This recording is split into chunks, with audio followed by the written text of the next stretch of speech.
저는 맞선에서 그녀가 너무 예뻐서 감히 결혼할 엄두를 내지 못했습니다. 그녀는 괜찮다고 쿨하게 말했죠. 얼마 지나지 않아 그녀는 다른 사람에게 시집갔고 5년 후 저는 후회하며 땅을 쳤습니다. 제 이름은 김민준, 올해 35입니다. 기계 공장에서 일하는 평범한 직공이죠. 한 달 월급은 말하자면 웃으실까가 두렵습니다만 이 나이가 되도록 여전히 혼자입니다. 가족들은 애가 타서 머리가 다 빠질 지경이고 늘 저에게 맞선을 보라고 성화입니다. 며칠 전 이모께서 제게 전화하셔서 아는 아가씨가 있는데 얼굴도 예쁘고 성격도 좋다고 하시며 주말에 만나보라고 하셨습니다. 사실 저는 가고 싶지 않았습니다. 이미 몇 번이나 맞선을 봤지만 제가 마음에 들지 않거나 상대방이 저를 마음에 들어 하지 않는 시기였거든요. 마음속으로는 이미 좀 위축되어 있었습니다. 하지만 이모께서 전화로 그 아가씨는 다른 사람들과 다르다며 꼭 한번 만나보라고, 그 아가씨는 다른 사람들과 다르다며. 맞선 장소는 한 카페였습니다. 주말 오후 저는 약속 시간보다 30분 일찍 도착해서 창가 자리에 앉았습니다. 마음은 여전히 무척 긴장되어 있었고 내내 손을 비비적거렸습니다. 작년 설에 샀던 짙은 남색 재킷을 특별히 차려입고 머리도 단정하게 빗었습니다. 혹시라도 그 아가씨에게 좋지 않은 인상을 줄까봐 조바심이 났던 거죠. 2시 정각 한 아가씨가 문으로 들어서는 모습이 보였습니다. 고개를 들어 그녀를 본 순간 저는 그 자리에 얼어붙고 말았습니다. 손에 들고 있던 찻잔을 놓칠 뻔했죠. 이 아가씨는 정말 너무 예뻤습니다.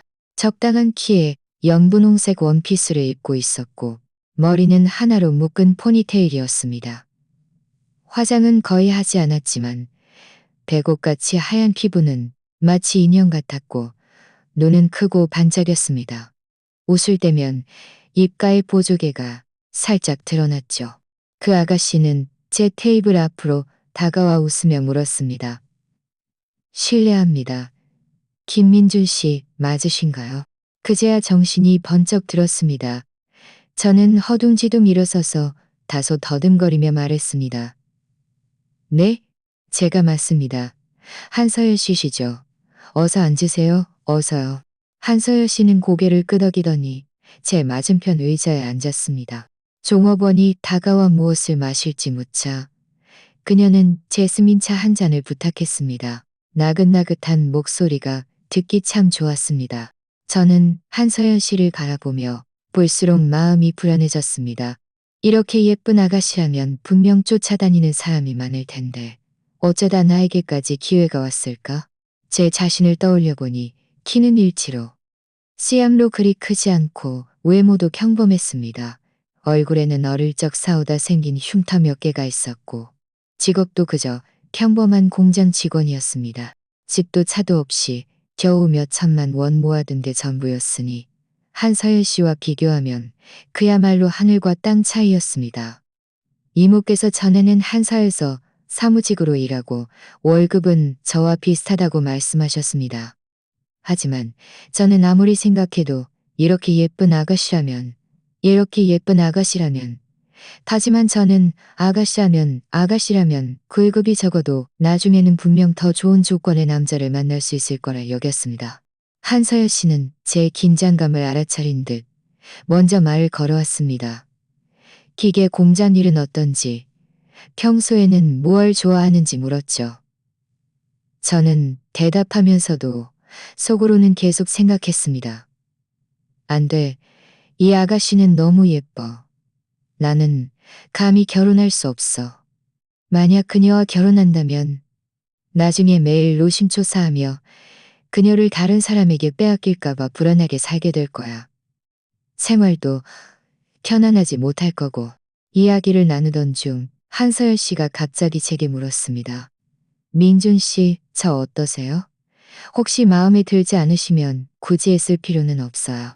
저는 그녀의 질문에 잠시 멍해졌습니다. 황급히 고개를 숙여 그녀의 눈을 똑바로 쳐다보지 못하고 작은 목소리로 말했습니다. 아주 좋으세요. 얼굴도 예쁘시고 성격도 상냥하시고 한서연 씨는 살짝 웃으며 말했습니다. 그럼 왜 계속 말이 없으세요? 혹시 무슨 걱정이라도 있으신가요? 저는 한참을 망설이다가 결국 솔직하게 말하기로 했습니다. 고개를 들어 그녀를 똑바로 보며 진지하게 말했습니다. 서연 씨, 솔직히 말씀드리면 저는 서연 씨가 너무 예뻐서 제가 감히 어울리지 못하고 결혼할 엄두도 내지 못하겠습니다. 혹시라도 제가 서연 씨와 결혼한 뒤에 붙잡아두지 못할까봐 두렵습니다. 그렇게 되면 우리 둘 다 힘들 테니까요. 이 말을 하고 나니 오히려 마음이 한결 가벼워졌습니다. 이제 한서연 씨가 맞지 않는 것 같다고 말하기를 기다릴 뿐이었죠. 분명 그녀는 이 말을 듣고 제가 한심하다고 생각하며 맞선을 끝내자고 할 거라고 생각했습니다. 하지만 예상과는 달리 한서연 씨는 제 말을 듣고 화를 내기는커녕 오히려 웃으며 말했습니다. 민준 씨, 너무 깊이 생각하시는 것 같아요. 두 사람이 함께하는데 중요한 건 서로 잘 맞는 거지. 누가 누구에게 어울리고 안 어울리고를 따지는 게 아니잖아요. 하지만 민준 씨의 생각을 존중합니다. 저는 한서연 씨를 보며 마음 한구석에 죄책감이 들었습니다. 내가 너무 자존감이 낮은가 하는 생각도 들었지만 이내 마음을 고쳐먹었습니다. 아니야. 예쁜 건 미움 부담이 너무 커. 차라리 평범한 사람을 만나 편안하게 사는 게 낫겠어. 그날의 맞선은 그렇게 싱겁게 끝났습니다. 헤어질 때 한서연 씨는 저와 카카오톡 아이디를 교환하며 나중에 친구로 지낼 수 있다고 말했습니다. 저는 입으로는 그러겠다고 답했지만 속으로는 절대 다시 연락할 일 없을 거야 라고 생각했습니다. 저는 제가 이렇게 자존감이 낮았던 것 때문에 나중에 피를 토하듯 후회하게 될 줄은 꿈에도 생각지 못했습니다. 카페를 나와 저는 한서연 씨와 길 모퉁이에서 헤어졌습니다. 그녀는 동쪽으로, 저는 서쪽으로 향했죠. 몇 걸음 걷지 못하고 저는 참지 못하고 뒤를 돌아봤는데 마침 그녀도 뒤를 돌아보며 저에게 살짝 미소 지어 보였습니다. 그 두 개의 보조개가 다시 드러났죠. 저는 서둘러 고개를 돌리고 발걸음을 재촉하며 앞으로 걸었습니다. 마음속은 혼란스러웠죠. 집에 돌아오니 어머니께서 벌써 기다리고 계셨습니다. 제가 문으로 들어서자마자 다급히 물으셨습니다. 민준아, 어땠어? 그 아가씨 괜찮더냐? 저는 재킷을 벗어 소파에 던져놓고 의자에 앉아 시원한 물 한 모금을 마신 후에야 느릿느릿 말했습니다. 얼굴은 정말 예쁘고 성격도 참 좋아요. 다만 너무 예뻐서 제가 감히 결혼할 엄두를 못 내겠어요. 어머니께서는 그 말을 듣자마자 화들짝 놀라며 손으로 저를 툭 치셨습니다. 이 녀석이 무슨 헛소리를 하는 거니? 예쁘면 안 좋다는 말이니? 예쁜 색시를 찾고 싶어도 못 찾는 사람이 얼마나 많은데 너는 좋다고 감히 결혼을 못 하겠다니. 저는 한숨을 쉬며 어머니께 설명했습니다. 엄마는 몰라요. 이렇게 예쁜 아가씨 주변에는 분명 쫓아다니는 남자가 끊이지 않을 거예요. 저 같은 평범한 공장 직원이 집도 차도 없이 어떻게 그녀를 붙잡아둘 수 있겠어요? 혹시라도 나중에 그녀가 다른 남자에게 가버리면 저는 헛수고만 한 게 되지 않겠어요? 차라리 평범한 사람을 만나 안정적으로 사는 게 나아요. 어머니께서 또 무언가 말씀하시려는데 아버지께서 거실에서 나오시며 손을 휘저으셨습니다. 그만 됐네. 자식에게는 자식 나름의 생각이 있는 법이니 너무 다그치지 마시오. 하지만 민준아, 내가 너에게 말하는데 배우자를 찾을 때는 외모만 봐서는 안 돼. 사람 됨됨이도 봐야지. 만약 그 아가씨가 인품도 좋고 너에게도 마음이 있다면 괜히 자존감 때문에 놓치지 마라. 저는 아무 말도 하지 않았지만 속으로는 여전히 제 생각이 틀리지 않았다고 여겼습니다. 그 후 며칠 동안 저는 평소처럼 출근하고 밥을 먹으며 맞선 일은 머릿속에서 지워버렸습니다. 한서엘 씨에게 먼저 카카오톡 메시지를 보내지도 않았죠. 시간이 흐르면 그녀도 저를 잊을 테고 그렇게 각자 잘 지내게 될 거라고 생각했습니다. 하지만 예상과는 달리 맞선 후 사흘째 되는 날 밤 제가 집에서 TV를 보고 있을 때 갑자기 카카오톡 알림이 울렸습니다. 열어보니 한서연 씨가 보낸 메시지였습니다. 딱 3글자. 바쁘세요. 저는 휴대폰 화면을 빤히 쳐다보며 한참을 망설였습니다. 어떻게 답장해야 할지 몰랐죠.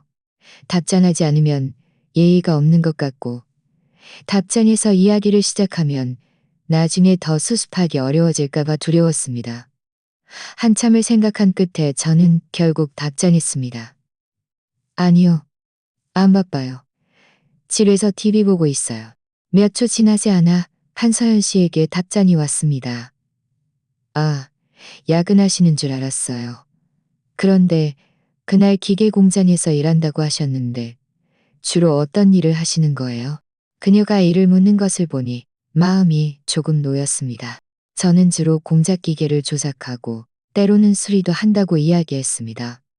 그녀는 꽤 진지하게 들으며 공작 기계 조작이 어렵지는 않은지 위험한 일은 없는지 물었습니다. 이야기를 나누다 보니 저는 참지 못하고 그녀에게 물었습니다.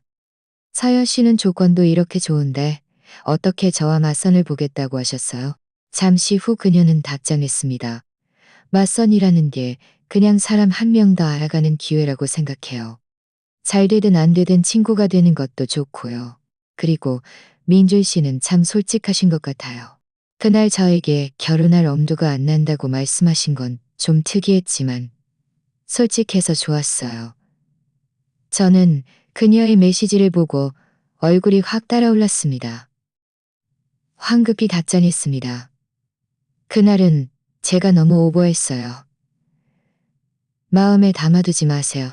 그녀는 괜찮아요. 이해해요.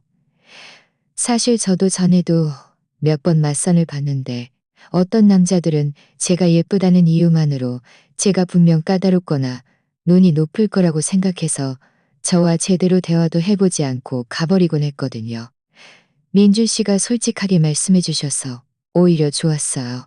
라고 답했습니다. 저는 그녀의 답장을 보며 마음속 죄책감이 더욱 커졌습니다. 그녀와 잠시 더 이야기를 나누었는데 그녀는 사실 너무 과시하는 남자는 좋아하지 않고 그저 성실하고 진중한 사람과 함께 행복하게 살고 싶다고 말했습니다. 물질적인 조건에 살고 싶다고 말했습니다. 물질적인 조건은 부차적인 것이고 두 사람이 함께 노력하면 천천히 다 이룰습니다. 그녀의 말을 듣자 제 마음이 조금 흔들렸습니다. 한번 내가 타저리 말을 듣자 제 마음이 조금 흔들렸습니다. 그냥 포기하는 게 낫겠어. 그래서 그날 밤 대화가 끝난 후에도 저는 여전히 그녀에게 먼저 연락하지 않았습니다. 며칠이 더 지나 이모께서 제게 전화하셔서 한서연 씨와 어떻게 되어 가냐고 물으셨습니다. 저는 이모께 별로 이야기하지 못했고 제가 그녀에게 어울리지 않는다고 생각한다고 말씀드렸습니다. 이가 좀 더 적극적으로 다가갔으면 잘 됐습니다. 이모께서는 전화기 너머로 한숨을 쉬시며 말씀하셨습니다. 민준아, 너는 너무 자존감이 낮구나. 저는 여전히 이모의 말을 듣지 않고 한서연 씨에게 연락하지 않았습니다. 나중에 저는 가끔 그녀의 SNS 피드에서 그녀가 올린 게시물들을 보곤 했습니다. 친구들과 등산 간 사진이거나 그녀가 직접 만든 집밥 사진이었죠. 행복하게 지내는 것처럼 보였습니다. 저는 매번 그녀의 게시물을 볼 때마다 마음이 조금 불편했지만 굳이 내건 그녀의 게시물을 볼 때마다 마음이 조금 불편했지만 여전히 그녀에게 말을 걸 용기가 없었습니다. 하지만 저는 얼마 지나지 않아 이모로부터 그녀의 결혼 소식을 듣게 될 줄은 꿈에도 몰랐습니다. 게다가 그녀가 결혼한 남자의 조건은 저보다도 못하다는 것이었습니다. 이모께서 한서연 씨의 결혼 소식을 전해주셨을 때 저는 공장에서 나사를 조이고 있었습니다. 손에 들고 있던 렌치가 쨍그랑 소리를 내며 바닥에 떨어졌고 옆에 계시던 반장님께서 깜짝 놀라셨습니다. 반장님을 렌치를 주어 제게 건네며 웃으며 물으셨습니다. 민준아, 왜 그래? 정신이 딴 데 가 있네. 사장님한테 혼났어. 저는 고개를 저으며 아무 말도 하지 못했습니다. 가슴이 무엇인가로 꽉 막힌 듯 숨쉬기조차 어려웠습니다. 이모께서는 전화로 한서연 씨와 결혼한 남자가 이지훈이라는 이름의 회사 동료라고 하셨습니다. 집안 형편은 평범하고 오래된 아파트 단지의 낡은 집에서 살고 있으며 월급도 저와 비슷하다고 했습니다. 전화를 끊고 저는 공작기계 옆 의자에 앉았습니다. 머릿속은 온통 한서연 씨의 모습으로 가득했습니다. 저는 도저히 이해할 수 없었습니다. 그녀처럼 예쁜 사람이 어떻게 이지훈 씨처럼 평범한 조건의 남자와 결혼할 수 있었을까? 분명 더 좋은 선택지가 있었을 텐데 왜 하필 저와 비슷한 사람을 택했을까? 저녁 퇴근 후 집에 돌아오니 어머니께서 제가 기운 없는 것을 보시고는 어디 아프냐고 물으셨습니다. 저는 한서연 씨의 결혼 소식을 말씀드리며 이지훈 씨의 조건이 저보다 못하다고 덧붙였습니다. 어머니께서는 한숨을 쉬시며 말씀하셨습니다. 이제야 후회하는구나. 그때 너더러 적극적으로 나서라고 할 때는 늘 자기가 그 아가씨에게 어울리지 않는다고 말하더니 그 아가씨가 원했던 건 함께 삶을 살아갈 사람이지. 이지훈 씨는 너보다 분명 적극적이고 용감했겠지. 그래서 그 사람이 기회를 잡은 거야. 저는 반박하지 않았습니다. 어머니 말씀이 옳다는 것을 알았기 때문입니다. 저는 휴대폰을 꺼내 한서연 씨의 SNS 피드를 열어 결혼 관련 게시물이 있는지 찾아봤습니다. 한참을 스크롤한 끝에 사흘 전 올라온 게시물을 겨우 발견했습니다. 이지훈 씨와 함께 찍은 혼인신고서 사진과 구청 앞에서 둘이 함께 찍은 사진이었습니다. 사진 속 한서연 씨는 하얀색 원피스를 입고 이지훈 씨 옆에 기대어 환하게 웃고 있었고 두 개의 보조개가 유난히 돋보였습니다. 이지훈 씨는 하얀색 셔츠를 입고 한서연 씨의 어깨를 감싸고 있었는데 무척 듬직해 보였습니다. 외모가 출중한 것은 아니었지만 그녀를 향한 애정이 눈빛 가득했습니다.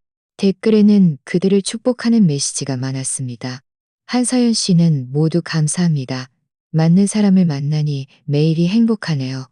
라고 답글을 달았습니다. 그 글을 보자 제 마음은 더욱 쓰라렸습니다. 만약 그때 내가 좀 더 용감하고 적극적이었다면 지금 그녀 옆에 서 있는 사람은 나였을까? 하는 생각이 들었습니다. 하지만 저는 하필 자존감 때문에 그녀를 놓쳤습니다. 그날 밤 저는 밤새 뒤척이며 잠을 이루지 못했습니다. 머릿속은 온통 한서연 씨와의 맞선 장면으로 가득했습니다. 그녀가 먼저 제게 말을 걸어왔던 일, 함께 삶을 살아갈 사람을 찾고 싶다고 말했던 일, 물질적인 조건은 중요하지 않다고 했던 일이 떠올랐습니다. 하지만 저는 그녀가 너무 예쁘다는 이유로 감히 다가가지 못했고, 심지어 먼저 연락할 용기조차 없었습니다. 나중에 저는 이모로부터 한서연 씨와 이지훈 씨에 대한 몇 가지 이야기를 더 듣게 되었습니다. 이모께서는 이지훈 씨가 오래전부터 한서연 씨를 좋아해서 계속 그녀를 쫓아다녔다고 하셨습니다. 한서연 씨의 맞선이 잘 안 됐다는 것을 알고는 더욱 적극적으로 다가갔다고요. 이지훈 씨는 비록 조건은 평범했지만 무척 부지런하고 배려심이 깊은 사람이었습니다.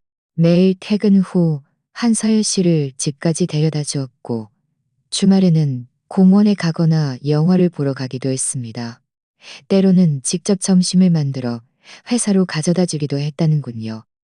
이모께서는 한서연 씨가 이지훈 씨를 선택한 이유가 그가 성실하고 자신에게 잘해주었기 때문이라고 말씀하셨습니다. 여자들이 배우자를 찾는다는 건 결국 자신에게 잘해주는 사람을 찾는다는 건 겨는 천천히 걸 아니겠느냐고요. 이모의 말씀을 들으니 저는 더욱 후회가 밀려왔습니다. 내가 이지훈 씨보다 못한 게 무엇일까? 나도 한서연 씨에게 잘해줄 수 있었고 매일 퇴근길에 데리러 갈 수도 있었고 점심을 만들어줄 수도 있었는데 하필 나는 자존감 때문에 시도조차 해볼 기회를 스스로에게 주지 않았다. 그때부터 저는 한서연 씨의 SNS 피드를 거의 보지 않게 되었습니다. 볼 때마다 마음이 아팠기 때문이죠.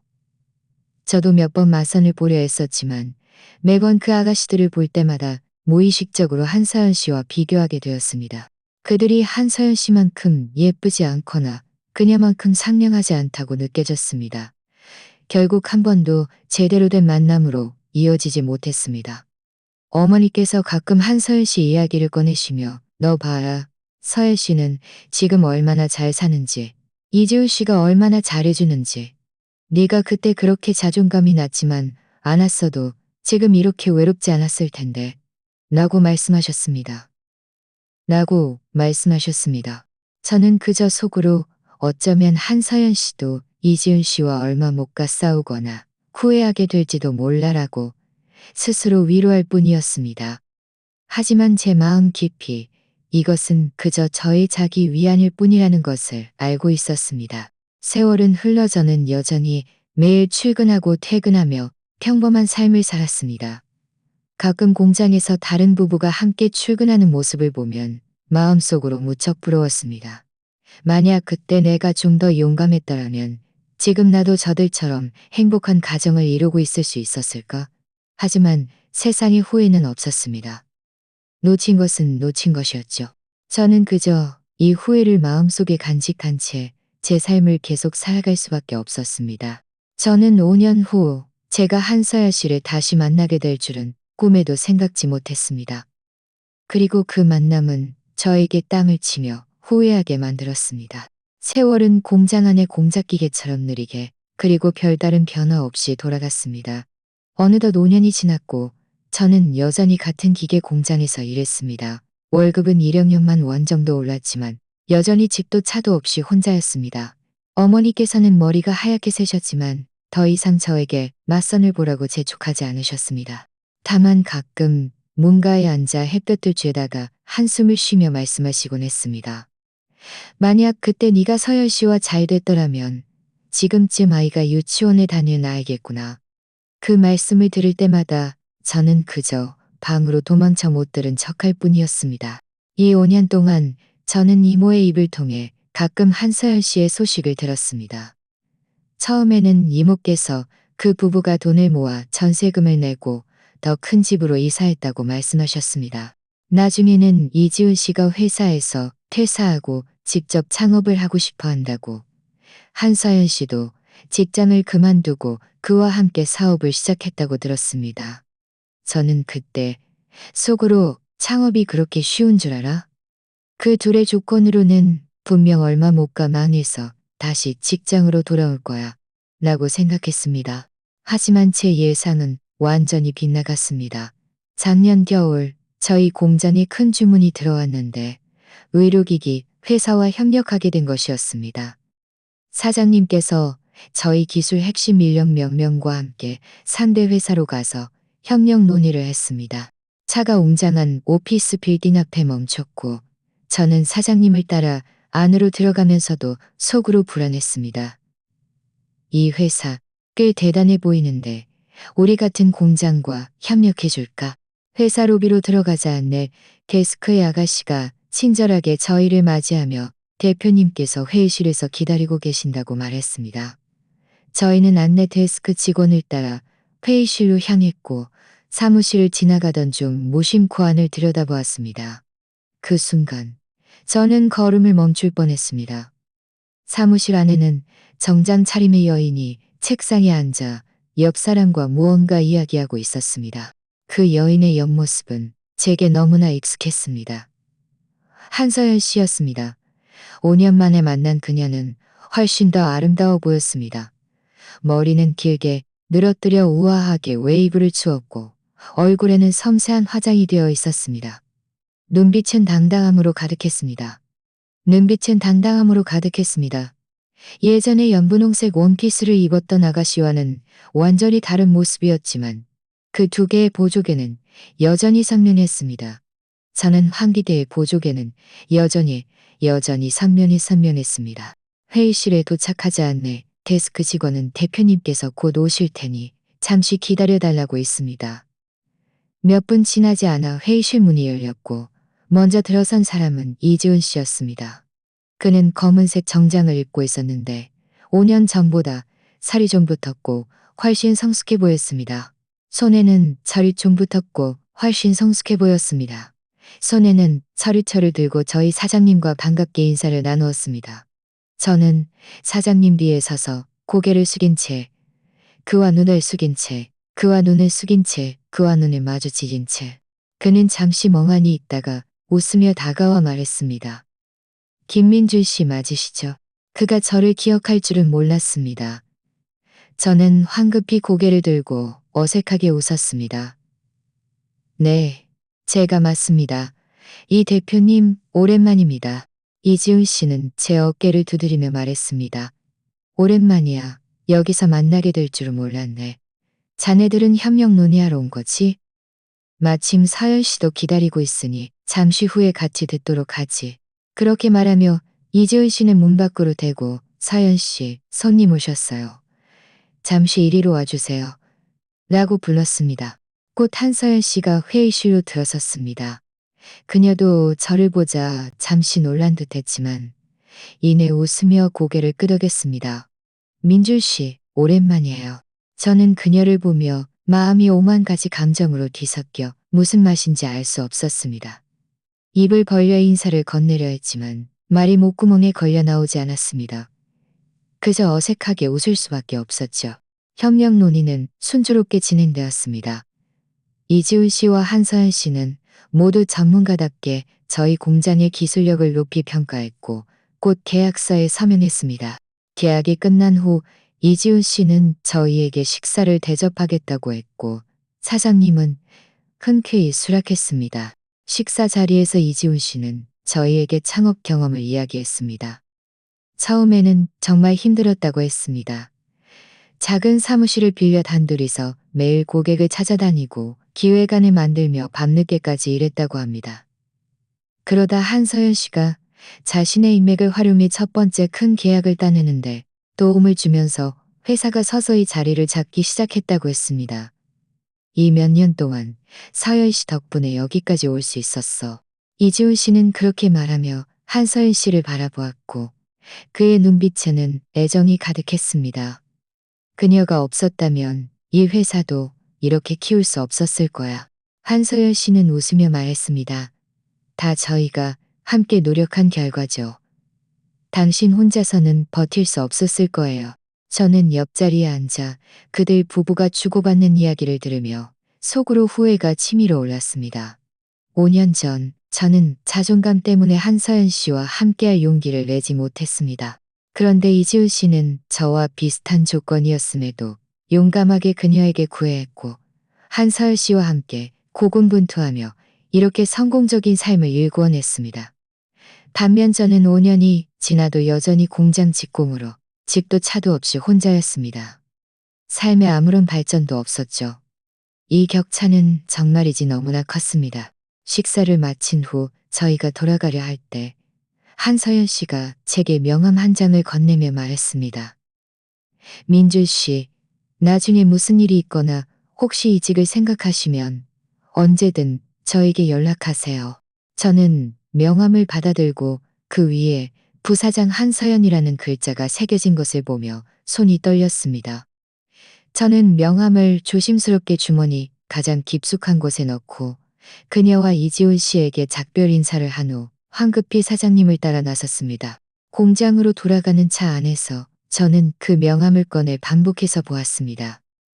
마음은 마치 무엇인가에 찔린 듯 아프고 후회가 밀려왔습니다.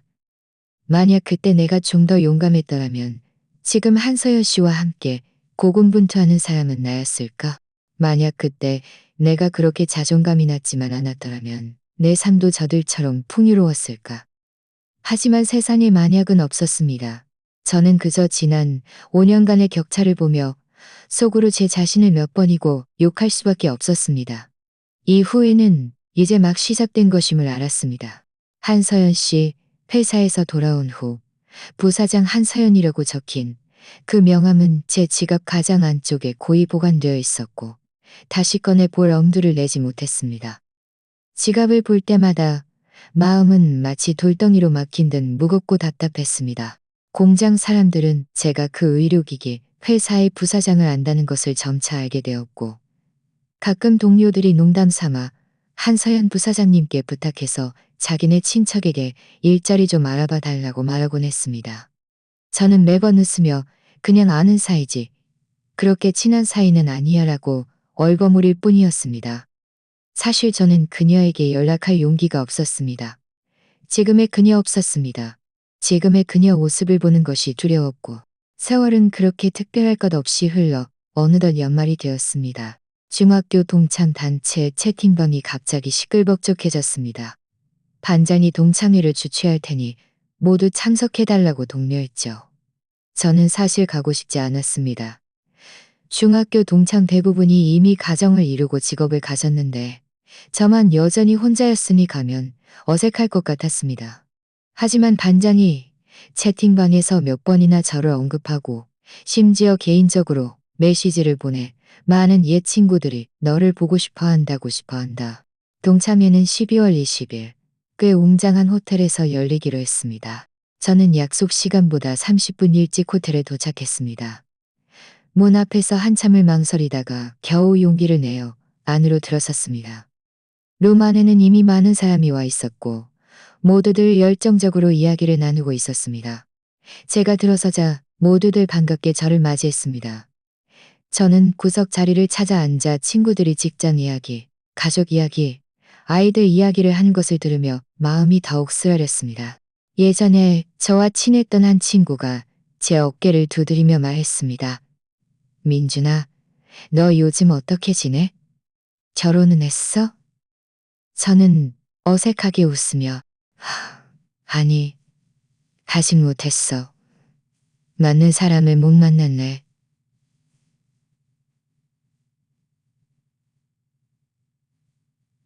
라고 답했습니다. 그 친구는 한숨을 쉬며 말했습니다. 너무 고르지 마라. 우리도 벌써 40 가까이 됐는데 이제 가정을 이룰 때도 됐지. 참. 한서연 기억나? 우리 반 반장이었던 애 말이야. 듣자 하니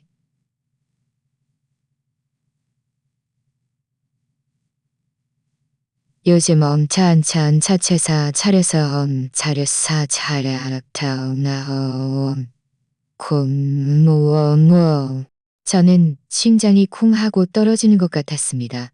막 들어 올린 찻잔을 놓칠 뻔했죠. 저는 황급히 물었습니다. 한서연도 동창회에 왔어? 그 친구는 고개를 끄덕이며 말했습니다. 왔었어. 방금 전까지 여기 있었는데 화장실 간 것 같더라. 그런데 너희 둘 예전에 맞선도 보지 않았었나? 우리 엄마가 네 이모랑 이야기할 때 들은 것 같아서. 제 얼굴은 순식간에 빨개졌고 저는 황급히 화제를 돌렸습니다. 아니야. 그런 일 없어. 잘못 들었을 거야. 우리는 그냥 평범한 말을 채 마치기도 전에 룸문이 열리고 한서연 씨가 들어섰습니다. 그녀는 빨간색 코트를 입고 있었고 머리는 우아한 올림머리를 하고 있었습니다. 목에는 가느다란 목걸이를, 손에는 작은 핸드백을 들고 있었는데 전체적으로 무척 아름답고 기품 있어 보였습니다. 문에 들어서자마자 모든 사람의 시선을 사로잡았죠. 친구들은 모두 그녀에게 몰려가 안부를 묻고 이야기를 나누었습니다. 어떤 이는 회사 일을, 어떤 이는 회사 일을, 어떤 이는 가족 일을 물었고 그녀는 모두 웃으며 대답했습니다. 그녀의 말솜씨는 당당했고 행동은 품이 있었습니다. 안에는 친구들을 위해 준비한 작은 선물이 들어 있었는데 한눈에 봐도 정성껏 준비한 것이었습니다. 이지훈 씨는 친구들에게 선물을 나누어 주고는 제 옆으로 다가와 웃으며 말했습니다. 민준아, 또 보네. 오랜만에 옛 친구들 만나니 좋지? 오늘은 실컷 마시자. 저는 황급히 일어서서 고개를 끄덕이며 말했습니다. 실컷 마시자. 한서연 씨도 다가왔습니다. 손에는 과일 주스 한 잔을 들고 말했습니다. 민준 씨, 오랜만이에요. 요즘 잘 지내세요? 저는 그녀를 보며 마음이 또 아프고 후회가 밀려왔습니다. 입술은 마치 접착제로 붙은 듯 한참 동안 말이 나오지 않았습니다. 한참이 지나서야 저는 작은 목소리로 말했습니다. 잘 지내요. 서연 씨도 잘 지내는 것 같네요. 네, 괜찮아요. 한서일 씨는 웃으며 말했고 두 개의 보조개가 다시 드러났습니다. 회사도 지금은 안정적이고 가정도 좋아요. 아이도 벌써 유치원에 다녀요. 아이가 벌써 유치원에 다닌다고? 저는 잠시 멍해졌고 마음은 더욱 쓰라렸습니다. 어머니께서 말씀하시던 것이 떠올랐습니다. 만약 그때 내가 한서연 씨와 잘 됐더라면 아이도 유치원에 다닐 나이겠구나. 그런데 지금은 그녀의 아이가 벌써 유치원에 다니는데 저는 여전히 혼자였습니다. 그때 반장이 모두에게 자리에 앉으라고 불렀습니다. 저는 한서연 씨와 이지훈 씨에게서 조금 떨어진 자리를 찾아 앉았습니다. 하지만 여전히 그들이 친구들과 이야기하는 소리가 들렸습니다. 친구들은 모두 한서연 씨가 능력 있고 안목이 있어서 좋은 남편을 만나 이렇게 성공적으로 살고 있다고 칭찬했습니다. 한 여자 동창은 부러운 듯 말했습니다. 서연아, 너 정말 대단하다. 이지훈 씨랑 같이 회사를 이렇게 크게 키우다니. 만약 나도 그때 너 같은 안목이 있었더라면 지금 이렇게 집에서 애만 보지 않아도 됐을 텐데.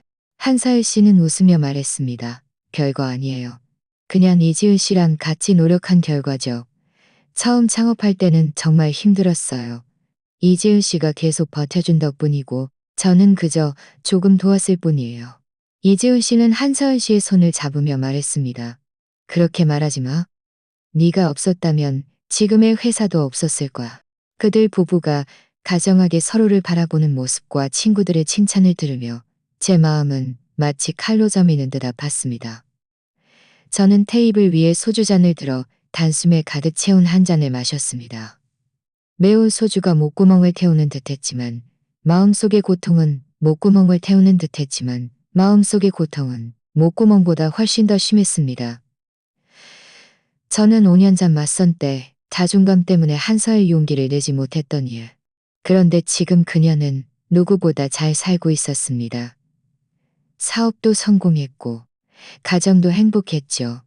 반면 저는 여전히 공장에서 나사를 조이는 직공으로 집도 차도 없이 혼자였습니다.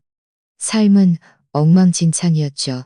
생각할수록 후회가 밀려와 저도 모르게 손으로 허벅지를 철썩 때리며 속으로 제 자신을 꾸짖었습니다. 김민준, 너 정말 바보 같은 녀석이야. 이렇게 좋은 아가씨를 자존감 때문에 놓치다니. 이제 와서 후회한들 무슨 소용이야? 이미 늦었어. 옆에 있던 친구가 제가 허벅지를 때리는 것을 보고 술에 취한 줄 알았는지 황급히 말했습니다. 민준아, 술 좀 적당히 마셔. 너무 많이 마시지 말고. 저는 고개를 저으며 소주잔에 다시 소주를 따르고 단숨에 마셨습니다. 술에 취해 이 슬픈 생각들을 잊고 싶었지만 마실수록 정신은 더 또렷해졌고 마음속 후회는 더욱 강렬해졌습니다. 식사를 마치고 친구들은 노래방에 가자고 했지만 저는 몸이 좋지 않다는 핑계를 대고 먼저 나왔습니다. 호텔 문을 나서니 밖에는 한방눈이 내리고 있었고 차가운 바람이 얼굴을 스쳤지만 저는 조금도 춥지 않았습니다. 저는 길가에 서서 멀리 보이는 불빛들을 바라보며 또다시 저도 모르게 허벅지를 철썩 때렸습니다. 눈물이 왈칵 쏟아질 뻔했습니다. 저는 이번 재회가 저에게 과거의 실수를 완전히 깨닫게 했고 끝없는 후회 속에 빠뜨렸다는 것을 알았습니다. 하지만 이제 와서 무슨 말을 한들 소용없었습니다. 저는 그저 속으로 몇 번이고 생각할 수밖에 없었습니다. 만약 그때 내가 좀 더 용감했더라면. 호텔에서 나온 후 저는 곧바로 집으로 가지 않고 길가를 따라 천천히 걸었습니다. 눈송이는 점점 더 굵어졌고 머리카락과 어깨 위에는 금세 얇은 눈이 쌓였지만 저는 조금도 춥지 않았습니다. 머릿속은 온통 동참의 장면과 한서연 씨가 했던 말대로 가득했습니다. 버스 정류장에 이르러서는 걸음을 멈추고 눈을 피했습니다. 마침 아까 저와 이야기했던 옛 친구도 일찍 집에 가는 길이었는데 아이가 아파서 집에 가봐야 한다고 했습니다. 제가 정류장 옆에서 멍하니 서 있느다. 저는 잠시 멍하니 있다가 고개를 끄덕이며 아무 말도 하지 않았습니다. 옛 친구는 한숨을 쉬며 말했습니다. 사실 내가 그때 좀 더 용감하게 서연 씨와 함께 했더라면 지금 이렇게 외롭지 않았을 거야. 내가 너에게 말하는데 서연 씨 그 아가씨는 예쁜 것뿐만 아니라 능력도 정말 대단해. 이지은 씨가 오늘날 있게 된 건 전적으로 그녀의 도움이 있었기 때문이야.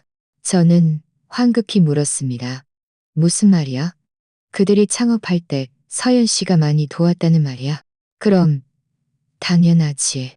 옛 친구는 버스 정류장 기둥에 기대어 한서연 씨와 이지훈 씨의 창업 이야기를 제게 해주기 시작했습니다. 우리 친척 중에 그 회사에 다니는 사람이 있는데 나에게 이야기해줬어.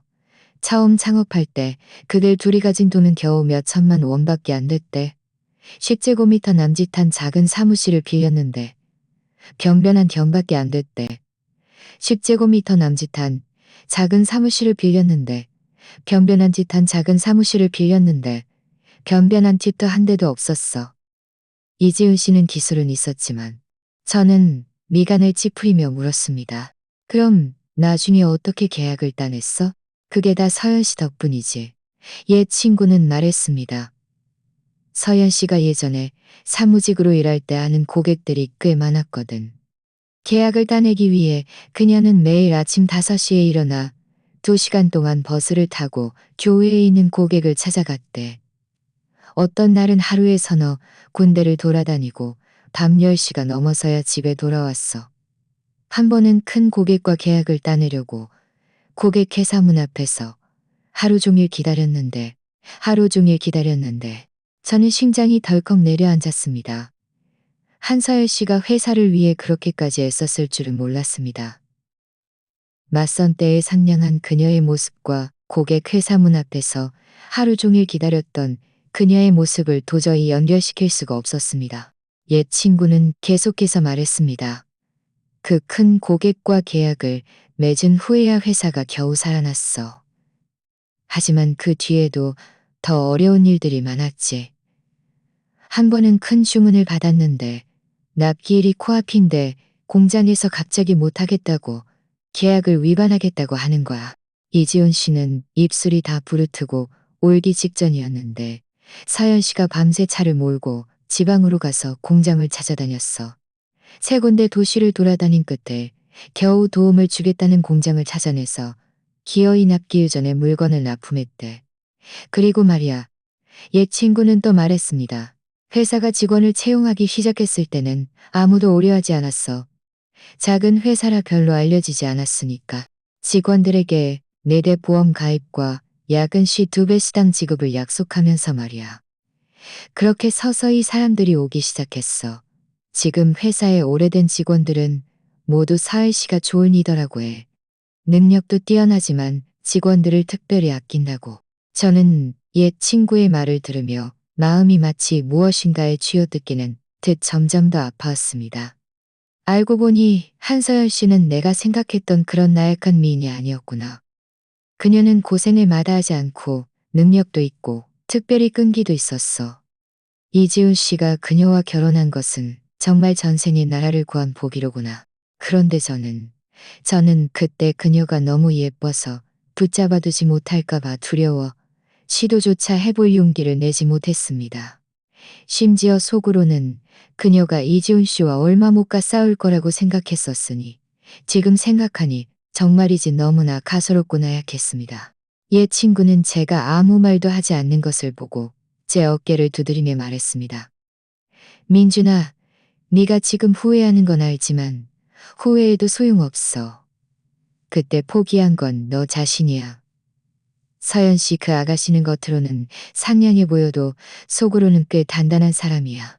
자기가 뭘 원하는지 어떤 사람이 자신에게 맞는지 잘 알고 있지. 이지훈 씨는 비록 조건은 평범했지만 그녀에게 잘해주고 함께 고군분투할 의지가 있었어. 그래서 그녀가 이지훈 씨를 선택한 거야. 저는 고개를 끄덕이며 말했습니다. 알아요.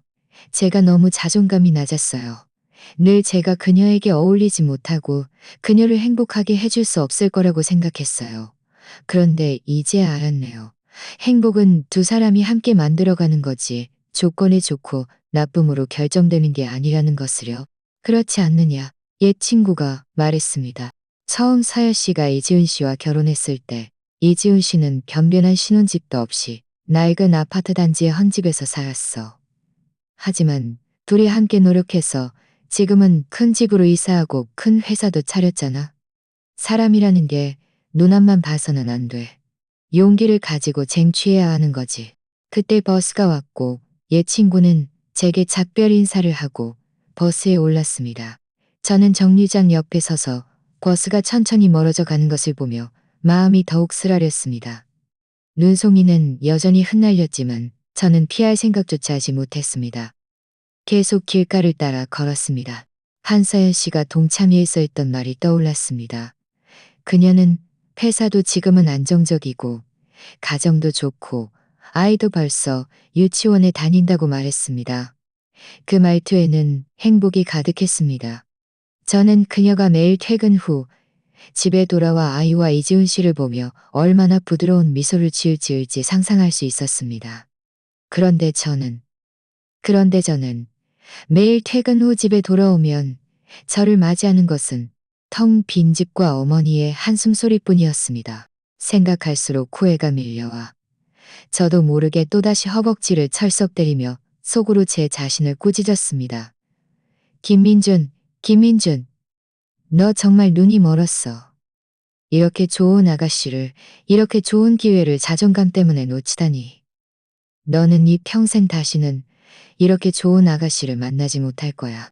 거의 2시간을 걸어서야 저는 천천히 집으로 돌아왔습니다. 어머니께서는 제가 온몸에 눈을 맞은 것을 보고 황급히 옷을 갈아입으라고 하시고 생강차 한 잔을 끓여주셨습니다. 저는 생강차를 마시면서도 마음은 여전히 차가웠습니다. 어머니께서 동참회는 어땠냐고 물으셨지만 저는 한서연 씨를 만났다는 말도 제가 얼마나 후회하는지도 감히 말씀드리지 못했습니다. 그저 괜찮았어요. 다들 잘 지내더라고요. 라고 얼버무릴 뿐이었습니다. 그날 밤 저는 불면증에 시달렸습니다. 밤새 뒤척이며 잠을 이루지 못했고 머릿속은 온통 한서연 씨가 창업할 때의 모습과 그녀와 이지훈 씨의 다정한 모습으로 가득했습니다. 저는 이번에야말로 제가 정말 후회한다는 것을 알았습니다.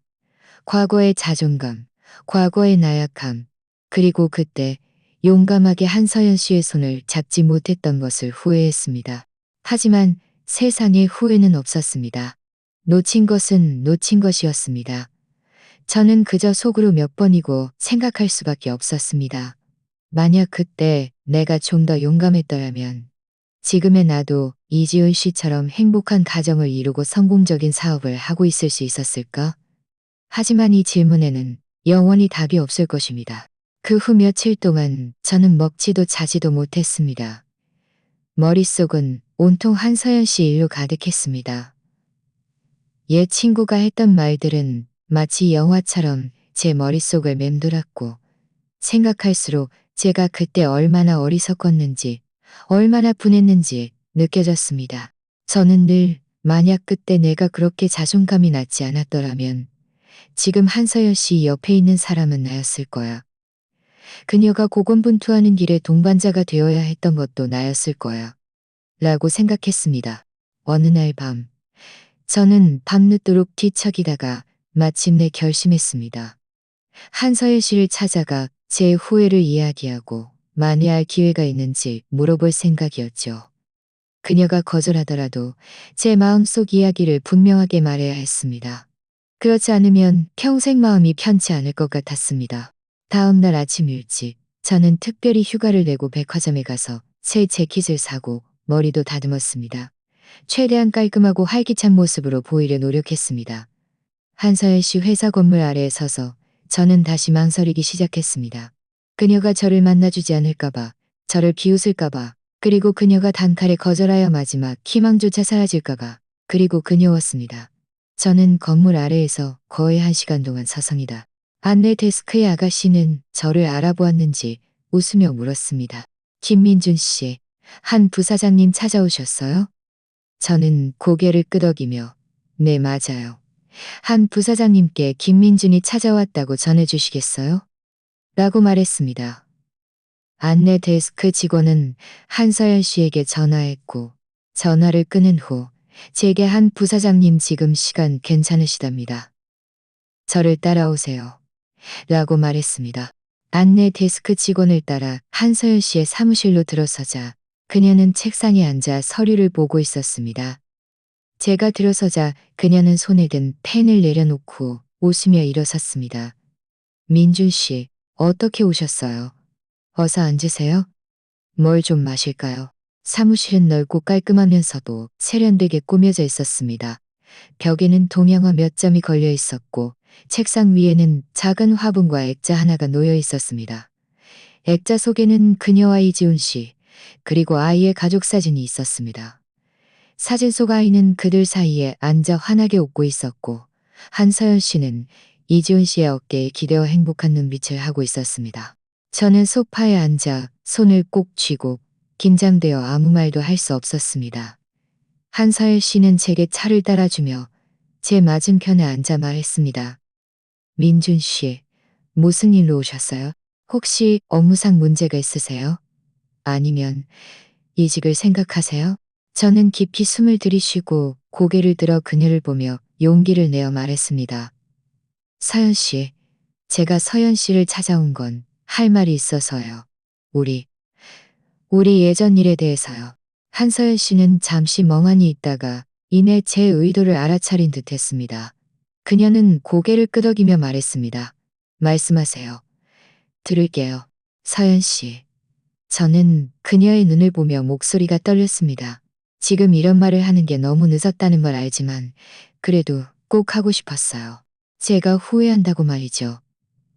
그때 맞선 볼 때 저는 서열 씨가 너무 예뻐서 제가 어울리지 못하고 서열 씨를 붙잡아두지 못할까가 두려워서 함께할 엄두를 내지 못했습니다. 그 몇 년 동안 저는 계속 후회했어요.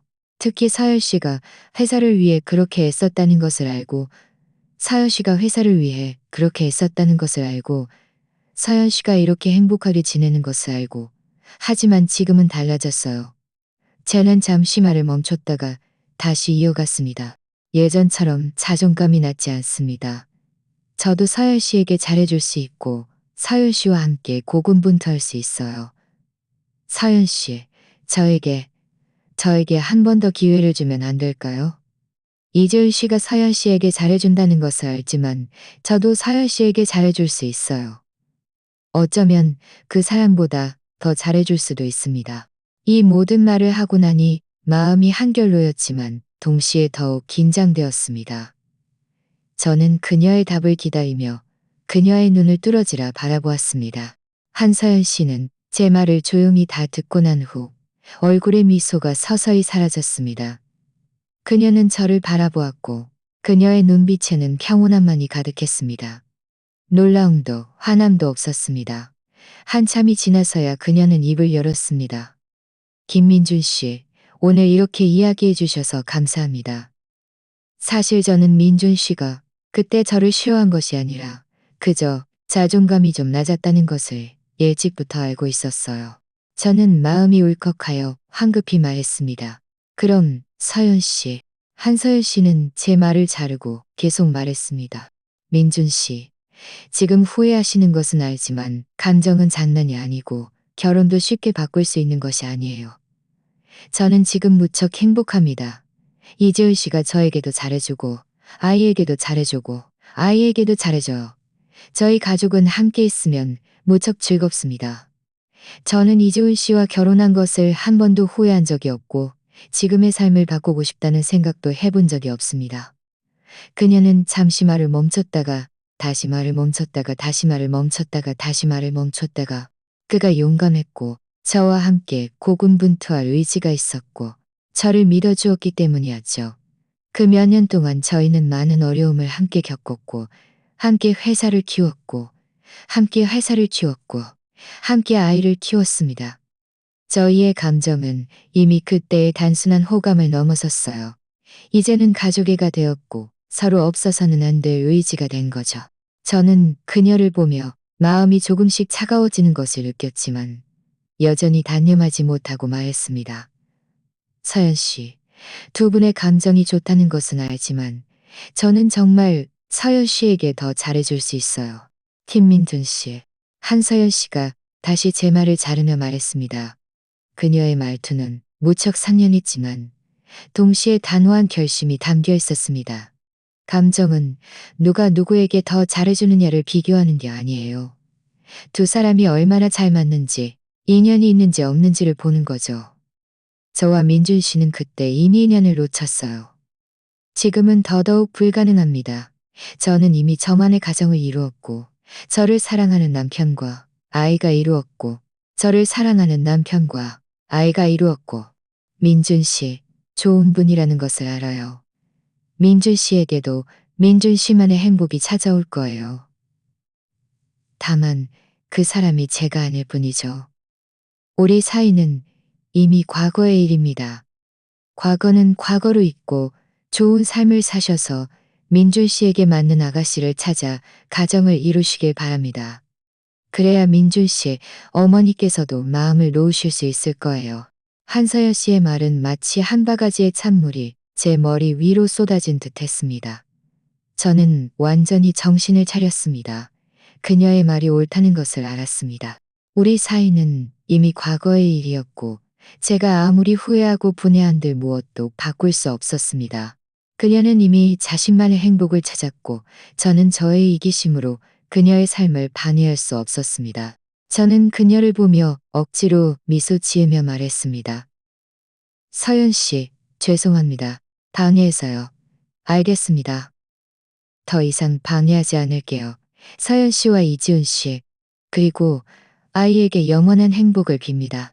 한서연 씨는 웃으며 말했습니다. 고맙습니다, 민준 씨. 민준 씨도 하루빨리 자신만의 행복을 찾으시길 바라요. 혹시 나중에 일적으로 도움이 필요하면 언제든 저를 찾아오세요. 저는 고개를 끄덕이며 일어섰습니다.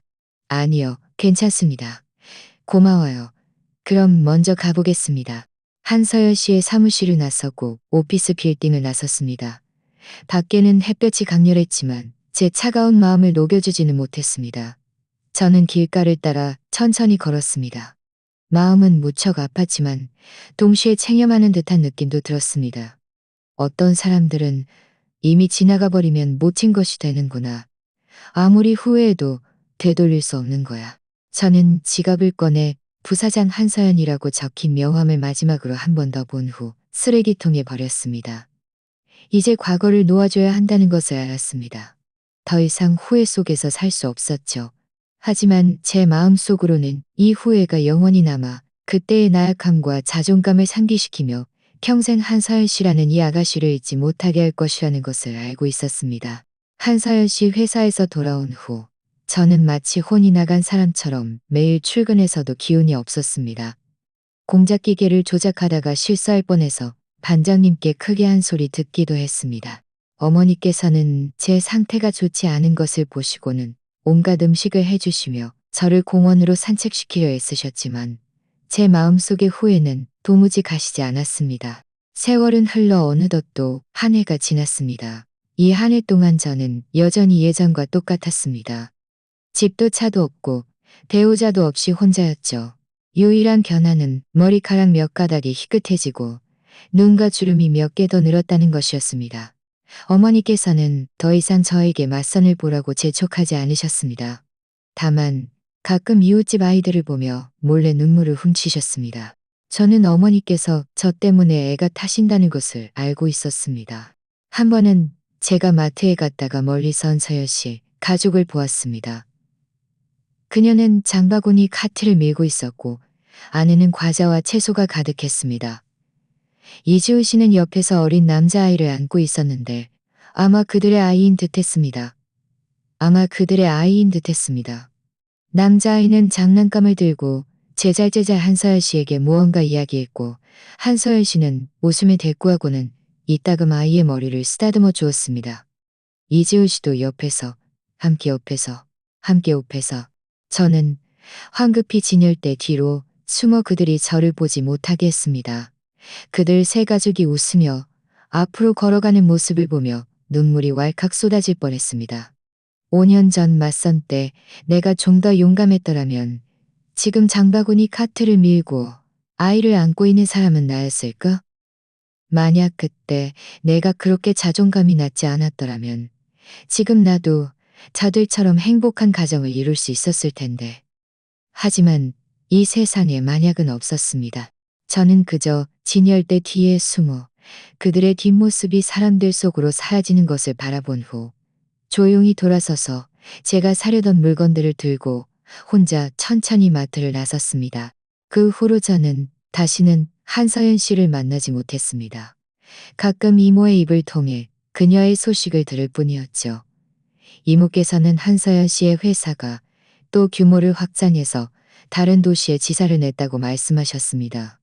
이지우 씨는 자주 지방으로 출장을 갔고 한서연 씨는 회사를 관리하면서 아이를 돌보며 집안일과 회사 일을 모두 깔끔하게 처리했다고 합니다. 이모께서는 한서연 씨와 이지훈 씨가 아들에게 동생을 만들어주려고 둘째 아이를 가질 계획이라고도 했습니다. 이런 소식을 들을 때마다 제 마음은 오만 가지 감정으로 뒤섞였습니다. 한서연 씨가 마침내 자신이 원하는 모습으로 살아가게 된 것이 기뻤지만 동시에 저 자신 때문에 슬펐습니다. 저는 그때의 나약함과 자존감 때문에 이렇게 좋은 아가씨를 놓쳤고 평생의 행복을 놓쳤으니까요. 어느 날 밤 저는 아버지와 함께 마당에 앉아 술을 마셨습니다. 아버지께서는 저를 보시며 한숨을 쉬셨습니다. 민준아, 네가 서연 씨 그 아가씨를 계속 마음에 두고 있다는 것을 안다. 하지만 지나간 일은 지나간 대로 두려마. 늘 후회 속에 살지 마라. 사람 살면서 누가 실수 한 번 안 하겠니. 중요한 건 과거에만 매달리지 않고 앞을 보고 나아가는 거야. 저는 소주잔을 들어 아버지와 부딪히고는 잔에 든 소주를 단숨에 마셨습니다. 알아요. 하지만 그냥 후회돼요. 그때 제가 그렇게 자존감이 낮지만 않았더라면, 그때 제가 좀 더 용감했더라면 지금 이렇게 되지 않았을 텐데요. 아버지께서는 제 어깨를 두드리며 말씀하셨습니다. 내가 그때 너에게 말했잖니. 배우자를 찾을 때는 외모만 봐서는 안 되고 조건만 봐서도 안 돼. 사람 됨됨이도 봐야 하고 용기도 있어야 해. 너는 내 말을 듣지 않고 늘 자기가 그 아가씨에게 어울리지 않는다고만 생각했지. 이제 와서 후회한들 무슨 소용이니? 너는 이 일을 통해 교훈을 얻어야 해. 나중에 맞는 아가씨를 만나면 다시 자존감 때문에 놓치지 마라. 저는 고개를 끄덕였고 눈물이 저도 모르게 흘러내렸습니다. 아버지의 말씀이 옳았습니다. 저는 이 일을 통해 교훈을 얻어야 했습니다. 하지만 제 마음속으로는 한서연 씨처럼 좋은 아가씨를 이 평생 다시는 만나지 못할 것이라는 것을 알고 있었습니다. 나중에 저도 몇몇 아가씨들과 맞선을 보려 했었지만 매번 흥미를 느끼지 못했습니다. 저는 늘 무의식적으로 한서연 씨와 비교하게 되었고 그들이 한서연 씨만큼 상냥하지 않거나 그녀만큼 능력 있지 않거나 그녀만큼 예쁘지 않다고 느껴졌습니다. 결국 저는 여전히 혼자였습니다. 지금 저는 거의 40살입니다. 여전히 기계 공장에서 직공으로 일하고 있고 여전히 집도 차도 없고 배우자도 없습니다. 매일 퇴근 후 텅 빈 집을 마주할 때마다 저는 늘 한서연 씨를 떠올립니다. 우리가 맞선 보던 그날을, 그녀가 웃던 모습을, 그녀가 제게 두 사람이 함께 하는데 중요한 건 서로 잘 맞는 거지라고 말했던 것을요.